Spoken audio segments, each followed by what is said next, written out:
Super Bowl 15.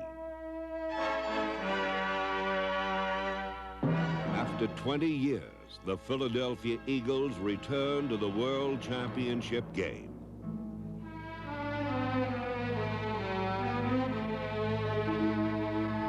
The Oakland Raiders defeated the Eagles 27-10 to win Super Bowl 15.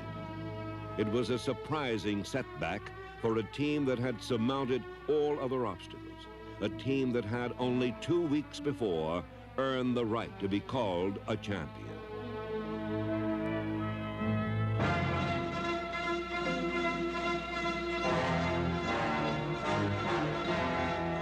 When the Eagles defeated the Dallas Cowboys, they won the NFC title and wiped out 2 decades of dreadful memories. Jaworski gives off inside, running with Montgomery up the right side. Montgomery, 25, 20, touchdown! Herbert Montgomery! In just 5 years, the Eagles had gone from patsy to powerhouse, a remarkable achievement by a group of remarkable men. It had been 20 years since the Eagles had won a championship. That joyous day at Franklin Field had long since faded into years of cruel jokes, dashed hopes, and empty Januaries. But in 1980, the long wait ended. It began under the summer skies at Westchester State College. Coach Dick Vermeil and his staff ran the toughest training camp in the league. But it was just the kind of program that could propel a team towards a title. That's it, good. Good job. That's it. Now, we won't get a second chance. Ball game Friday night, we got to do it right. Tempo's starting to sag. Some people starting to feel sorry for themselves a little bit out here. And I told you, no coaches are going to feel sorry for you. Get to them, Leroy. You're going to have to be quicker than that. That's not quick enough. That's it, that's it, that's it, that's it. All right, that's it. That's it, that's it. Okay, all right. Leroy, looks good, looks good. We come out of training camp with Coach Vermeil, and the team is ready to play football. We go in through 6 weeks of double days right through the end, and we come out of training camp, it's like turning the Indians loose. Right from the first week, the Eagles won. But what surprised everyone was the manner in which they did it. A previously conservative offense suddenly became the league's most daring attack. By combining varied formations with creative play calling, the Eagle offense could match any team, razzle or dazzle.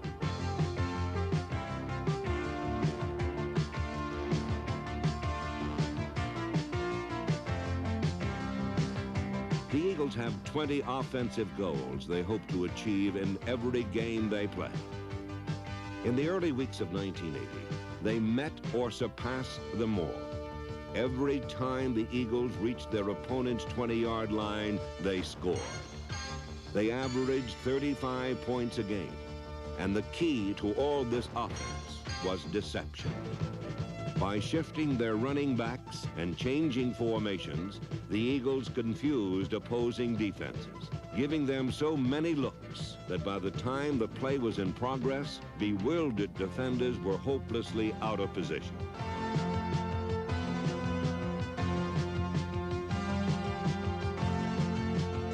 Philadelphia used the run to set up the pass, relying on play-action fakes to freeze defenses, thus buying extra time to put the ball in flight.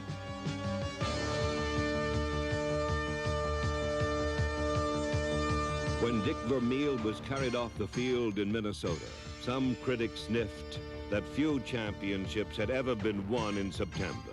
But even this early, the players could sense that 1980 would be a special year.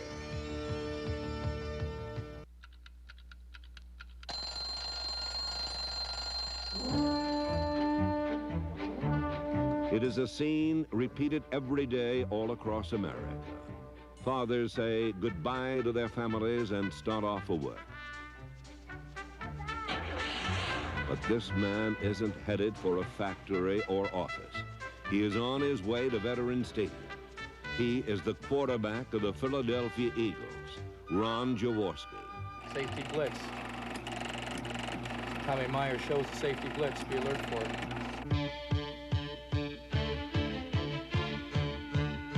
In 1980, Ron Jaworski was the best quarterback in professional football.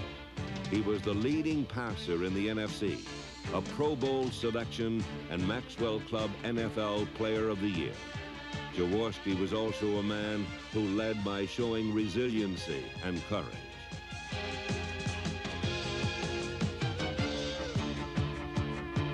Jaworski won many honors in 1980, but it was his ability to absorb punishment that carried him far beyond the boundaries of talent. Jaworski's durability meant as much to the team as did his skill for executing the Eagle offense. But one thing Jaworski did not have to do was motivate the rest of the squad. When I'm in the huddle, I call a play. It's like everybody knows that everyone's going to do their job. It's not like, well, I can take it easy this play because I know the other guy will handle it, you know. Everyone is going out every play and busting their butt to do their job and get the job done. Key players on offense have provided leadership through the entire Vermeil era. Tackle Stan Walters, center Guy Morris, and blocking specialist Jerry Sizemore, who did not allow a sack all season. They teamed with ageless Woody Peoples and young Petey Perot to form a front line that further benefited from the blocking of tight end Keith Krefli. Twice Krefli astounded doctors by returning from serious injuries. The result was yet another productive season for a Vermeil-era veteran. One of the most honored Eagles in the Vermeil years has been Harold Carmichael, and 1980 was no exception. Carmichael set an NFL record of 127 consecutive games in which he caught a pass. He was a starter in the Pro Bowl, and for his charitable endeavors off the field, he was named NFL Man of the Year.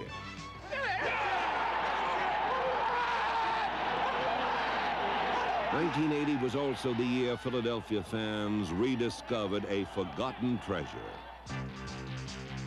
Critics had been trying to replace receiver Charlie Smith for 7 seasons, but such talk ended when Smith posted career highs in receptions and yardage. Running back Wilbert Montgomery has never been anything but a star to Eagle fans, and in 1980, he further ensured their loyalty by leading the team in rushing and receiving, despite a series of nagging injuries. The popular theory has always been, lose Wilbert and kiss the playoffs goodbye. The Eagles happily proved otherwise. Montgomery missed 4 games during the season, and the Eagles won them all. They did it with depth, a commodity many thought the Eagles lacked. Players like Billy Campfield and rookie Perry Harrington, number 35, came off the bench to make big plays in Montgomery's absence. The Eagles reached into the special teams to find more help. Number 33, Louis Giamona, is Dick Vermeil's nephew, but he plays like he's within an inch of being cut from the squad. Giamona will do anything to win, and in 1980, he did a little of everything to win.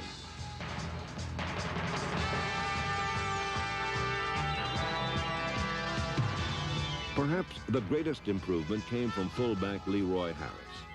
Once mired in Vermeil's doghouse, Harris escaped when he stopped chain-eating donuts, slimmed down, and dedicated himself to becoming the best player he could possibly be.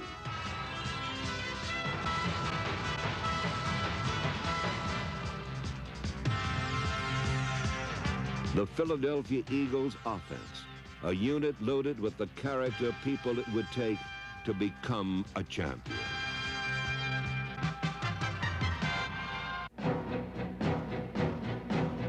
In 1980, the Eagles were the best defensive team in professional football. In a year when offense was keen, the Eagles permitted only 13 points a game. Nobody else was even close.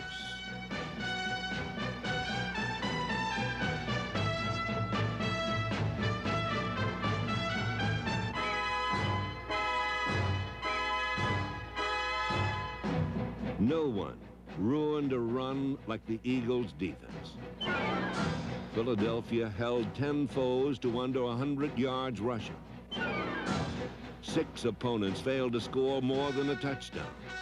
These numbers translated into the NFC's top-rated defense and the NFL's most miserly unit in points allowed. The secret to this success could be told in one word: consistency. We're probably, through a 16-game schedule, one of the most consistent teams in the NFL. And that's what we try to maintain, is to play at a high level of consistency every week and not make mental mistakes. And that comes through Coach Vermeil's coaching and the time that our coaches spend and the time that we spend on the field. No one is more consistent than N. Carl Hairston, an all-pro in everything but name. Hairston was the steadying force of a defensive line that also featured Claude Humphrey, number 87, Philadelphia's designated pass rusher.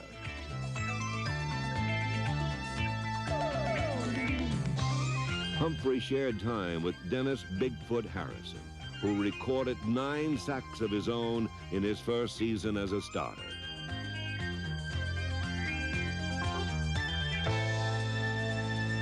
The focal point of the Eagle defense is right in the middle of the line, where nose guard Charlie Johnson plies his trade. For the second straight year, Johnson was an all-pro.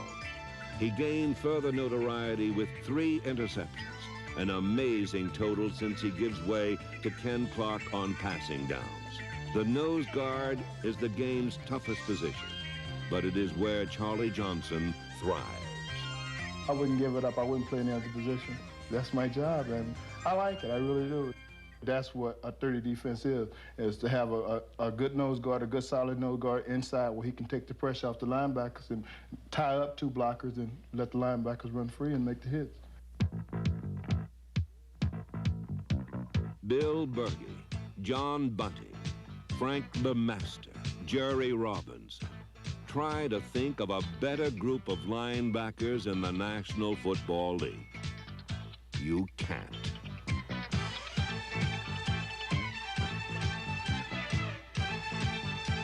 As the year progressed, the defense got tougher, and the play of the linebackers was a major reason. With a strong pass rush up front, Eagle linebackers were able to drop into coverage instead of blitzing, and the result was a pass defense that brilliantly aided the Philadelphia secondary. Richard Blackmore, Randy Logan, Bernard Wilson, John Shira, Herman Edwards, and rookie sensation Roynell Young paced a unit that made the big plays when they mattered most. With few exceptions, the defense was comprised of players who bore the footprints of a dozen personnel directors on the seat of their pants. But in Philadelphia, these rejects found a home and prospered. I think a lot of people will be surprised to find out how well a guy can play if he has character and he's in the right atmosphere. If you surround yourself with good people, chances are things are going to go your way more often than not. And fortunately, my good people are also good football players. Those players would be tested to the limit in the final game of the regular season at Dallas. Because of the league tie-breaking system, the Cowboys had to beat the Eagles by 25 or more points to steal away the Eastern title. By the 4th quarter, Dallas was on the verge of doing it. If things continue as they are, the Cowboys are the NFC Eastern Division champions. The Eagles have to score. It's as simple as that. Jaworski. He floats the pass down the far side. The pass is caught as a touchdown. Floyd Parker just made a miraculous play. First and goal. It's a handoff to Montgomery. Cuts inside in for a touchdown. And that's going to seal up the title. The Eagles lost the battle but won the war. Loyal soldiers like Walters, Crefley, LeMaster, and Smith had at last earned a distinction long hoped for, but never realized. They were champions. To be able to call Sizemore a champion, to be able to call Bill Berge a champion, All right. Randy Logan, John Bunning, the guys that have been here all 5 years, Carl Hairston, this guy right behind me, Guy Morris. To be able to call you guys a champion, it's the greatest thrill I've ever had in coaching. And thank you for what you've done for me. In the first round of the playoffs against the Vikings, the Philly fans had their game faces on. But on the field, it seemed as if someone else was masquerading as the Eagles.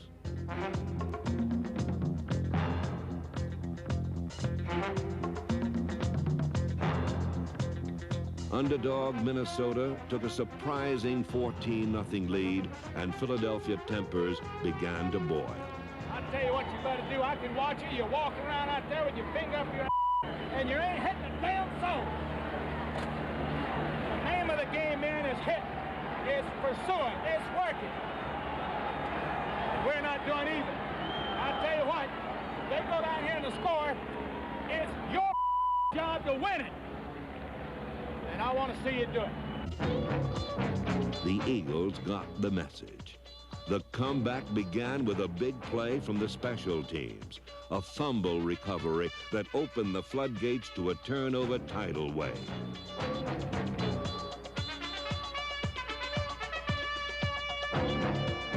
In all, the Eagles forced 8 turnovers, an act that firmly tilted the game in their favor.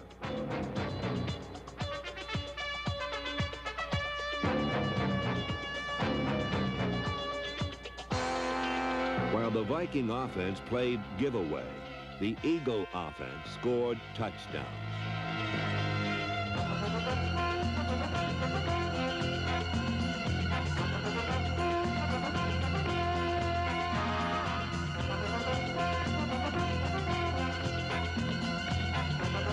The Eagles advanced to the conference championship by winning 31-16. Once more, the players carried Vermeil off the field. But this time, there were no objections. The Eagles celebrated their victory with a game ball for team owner Leonard Toews. And while they savored the win, the fans outside issued a championship challenge. We want Dallas! Dallas! We hate you! Dallas! Right here! At the vet! At the vet! The fans would get their wish. The Cowboys, so long the Eagles' nemesis, would try one more time to deny Philadelphia their championship dreams. Years back, when we were struggling to win 5 and 6 and 7 games, a lot of people used to take the Eagles for granted. A lot of guys have heard me say, never allow anybody to take you for granted. I have a feeling that the Cowboys are sort of taking us for granted right now. We're here because we've earned the right to be here, and we've played well enough to be here. And we can beat this football team. If the Dallas Cowboys are going to take us for granted, we'll whip their ass. God bless America. Dallas faced not only the Eagles, but an entire city, a city united. Against odds like that, the Cowboys never had a chance. America, my home, sweet home. Philadelphia's Doc Wallopers punched holes in the Cowboys' sophisticated offense. It was like a wrecking ball loosed in the Louvre.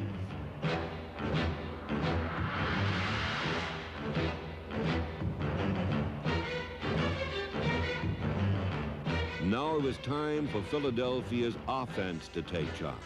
Blustery winds wiped out the passing game. But on this day, these Eagles would not need wings.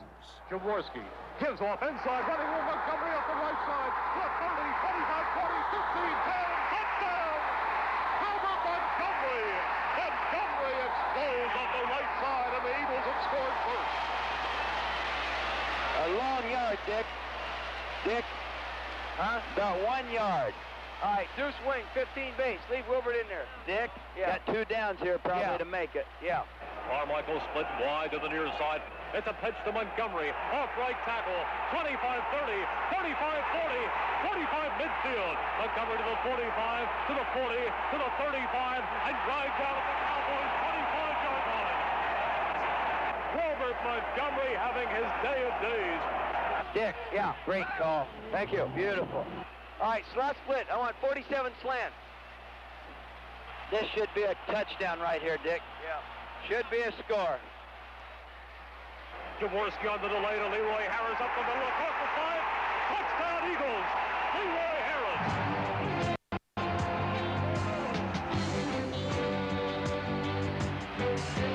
We going to New Orleans. I'll tell you where you're going. You're going to Super Bowl. You know, he's going to Super Bowls where he's going.